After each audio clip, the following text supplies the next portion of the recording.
কথা দিয়ে বিএনপি কথা রাখছে। শুরু হয়েছে ফ্যামিলি কার্ড প্রদান, মওকুফ করা হচ্ছে কৃষকদের বড় অঙ্কের ঋণ, ইমাম ও মুয়াজ্জিনদের সম্মানী ভাতা প্রদানও বাস্তবায়িত হচ্ছে। অপেক্ষায় আছে খাল খনন কর্মসূচি। এছাড়া দলীয় সিদ্ধান্তেও বিএনপি সরকারের এমপি মন্ত্রীরা ইতিবাচক কিছু পরিবর্তন আনছেন। নির্বাচিত হয়ে বিএনপি যেসব প্রতিশ্রুতি বাস্তবায়ন করছে সে সম্পর্কে জেনে নেওয়া যাক। শুরুতেই ফ্যামিলি কার্ড। নির্বাচনের আগে এটি ছিল বিএনপির সবচেয়ে বড় প্রতিশ্রুতি। নারীর ক্ষমতায়নের মাধ্যমে পরিবারের জীবনমানের উন্নয়নে বিএনপি সরকারের অন্যতম নির্বাচনী অঙ্গীকার পূরণে ফ্যামিলি কার্ড বিতরণের উদ্বোধন করেছেন প্রধানমন্ত্রী তারেক রহমান। 10 মার্চ সকালে ঢাকার মহাখালীতে করাইল বস্তি এলাকা সংলগ্ন টিএনটি খেলার মাঠে 17 জন নারী প্রধানের হাতে ফ্যামিলি কার্ড তুলে দেন প্রধানমন্ত্রী তারেক রহমান। কার্ড তুলে দেওয়ার পরপরই সরকার প্রধান ল্যাপটপে একটি বাটন প্রেস করেন। সঙ্গে সঙ্গে উপকারী ভোগীদের কাছে নগদ অর্থ চলে যায়। রাজধানীর করাইল বস্তি ছাড়াও সাততলা বস্তি, ভাসানটেক বস্তি, মিরপুর সার্কেল বা শাহ আলীর ওয়ার্ড 8, আলী মিয়ার টেক বস্তি ওয়ার্ড 14 এবং বাগানবাড়ি বস্তি এলাকায়ও ফ্যামিলি কার্ড বিতরণ করা হবে। ঢাকা ছাড়াও সারা দেশের 14টি উপজেলায় শুরু হয়েছে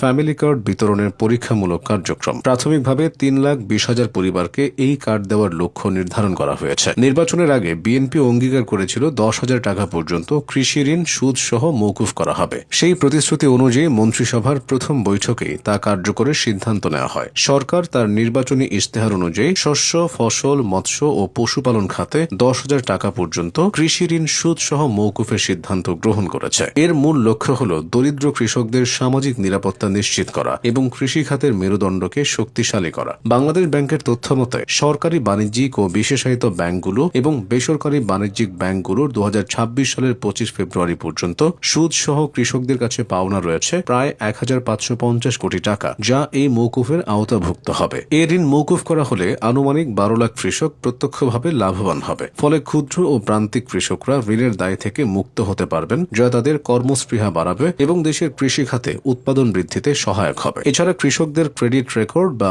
ঋণ মান ভালো হবে। ফলে তারা ব্যাংক থেকে পুনরায় স্বল্প সুদে কৃষি ঋণ নিতে পারবেন। পাশাপাশি তারা স্থানীয় মহাজনী ঋণের উচ্চ সুদের হাত থেকে রক্ষা পাবেন। এদিকে নির্বাচনী প্রতিশ্রুতি অনুযায়ী পবিত্র ঈদ উল ফিতরের আগেই পরীক্ষামূলকভাবে দেশের 4,908টি মসজিদের ইমাম, মুয়াজ্জিন ও খাদেমদের মাসিক সম্মানী দেওয়া শুরু করতে যাচ্ছে নতুন সরকার। একই সঙ্গে 990টি মন্দিরের পুরোহিত, 144টি বৌদ্ধ বিহারের অধ্যক্ষ এবং 396টি গির্জার যাজক সহ উপাসনালয়ের সংশ্লিষ্ট দায়িত্বপ্রাপ্ত ব্যক্তিদেরও এই সম্মানী দেওয়া হবে। সরকারি পরিকল্পনা অনুযায়ী ইমামরা মাসে 5,000 টাকা, মুয়াজ্জিনরা 3,000 টাকা এবং খাদেমরা 2,000 টাকা করে সম্মানী পাবেন। মন্দিরের পুরোহিতরা পাবেন 5,000 টাকা, সেবায়েত পাবেন 3,000 টাকা, বৌদ্ধ বিহারের অধ্যক্ষ 5,000 ও উপাধ্যক্ষ 3,000 টাকা এবং গির্জার যাজকেরা 5,000 ও সহকারী যাজকেরা 3,000 টাকা করে সম্মানী পাবেন। ত্রয়োদশ জাতীয় সংসদ নির্বাচনে জয়লাভের পর 2025 সালের 17 ফেব্রুয়ারি শপথ নিয়েছে বিএনপি নেতৃত্বাধীন সরকার। শপথের পর বিএনপির কোনো সংসদ সদস্য ডিউটি ফ্রি তথা শুল্কমুক্ত গাড়ি বা প্লট নেবেন না মর্মে সিদ্ধান্ত নেওয়া হয়। পরবর্তীতে অতিরিক্ত সব প্রোটোকল ঝেড়ে ফেলা এবং সরকারি বিভিন্ন সুযোগ না নেওয়ার সিদ্ধান্ত নিয়েছেন প্রধানমন্ত্রীও। সিদ্ধান্ত অনুযায়ী সরকারি গাড়ি নয়, ব্যক্তিগত গাড়িতেই চলাফেরা করবেন তারেক রহমান। হচ্ছেও তাই। সব মিলিয়ে বিএনপি তাদের প্রতিশ্রুতি বাস্তবায়নের পথে